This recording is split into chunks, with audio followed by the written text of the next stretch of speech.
ħankomplu naħdmu għalik fejn tidħol il-popolazzjoni, ħankomplu naħdmu għalik fejn jidħol l-investiment ta' kwalità, l-ekonomija ta' kwalità, għaliex aħna rilek, irridulek il-ġid. Ex-qar il-kap tal-Partit Nazzjonalista Bernard Grech waqt dialogu li sar l-erba fil-għaxija f'Santa Venera bit-tema għalik fejn fakkar kif il-Partit Nazzjonalista ħareġ b'numru ta' proposti għal kull lokalità hekk kif kull raħal u belt għandha bżonnijiet varji. Huwa sosta il-Partit Nazzjonalista se jkompli jagħmel pressjoni sabiex isir studju fuq kull belt u raħal bil-għan li kull lokalità ikollha investiment li tiflaħ kif ukoll viżjoni fit-tul. Aħna rridu naraw u ħanamlu pressjoni f'kull kunsill, speċjalment fejn nara l-maġġoranza imma mhux biss, biex isir studju ta' kull lokalità ta' x'fiha x'potenzjal għandha dik il-lokalità, kif dik il-lokalità tista' tibqa' timxi l quddiem f'kull aspett.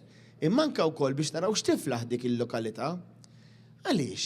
Għaliex kull fejn il-lokalità jiżviluppaw b'mod illi ma jkunx jiflaħ jew ma tkunx tiflaħ dik il-lokalità min bata.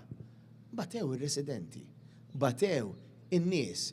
Il-kap tal-Partit Nazzjonalista saħa fuq l-importanza li jkun hawn aktar sigurtà fil-lokalitajiet u aktar indafa fost l-oħrajn li tkun indirizzata il-kriżi tal-iskart. Minnaħa l-oħra Bernard Grech saħaq li Roberta Bela tilef il-kontroll tal-partit tiegħu bil-poplu żgur m'għadux priorità għalih, tant li fl-aħħar ġimgħati fex f'attakki fuq il-ġurnalisti kif ukoll fuq il-ġudikatura u moffra l-ebda soluzzjoni fil-konfront tat-traffiku u fuq l-għoli tal-ħajja.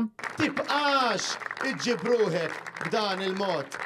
Għax fl-aħħar mill-aħħar ftakar li inti l-Prim Ministru ta' dan il-pajjiż u inti għandek ir-responsabilità li tara li jkun hemm is-sigurtà kullum kien, speċjalment il-qorti barra l-qorti mhux biss għall-maġistrati u l-imħalfin li int qed tattakka, imma wkoll għas-sidin tan-negozju u wkoll għall-passers-by għal min ikun qiegħed il-belt meta ħajkun qed jitressa Joseph Muscat. U tippruvax tuża daw it-tip ta' tattiċi biex tara li l-kawżi ma jsirux. Inkella ħanibqgħu minn illum inżommuk responsabbli għal dan in-nuqqas. Minnaħa tiegħu il-kandidat tal-elezzjoni tal-Parlament Ewropew David Agius qal li l-Partit Laburista iwiegħed ħafna u ma jwettaq xejn dan fil-waqt li l-Partit Nazzjonalista qed ikompli jħoss il-polz tal-poplu u jfassal politika bil-poplu fiċ-ċentru.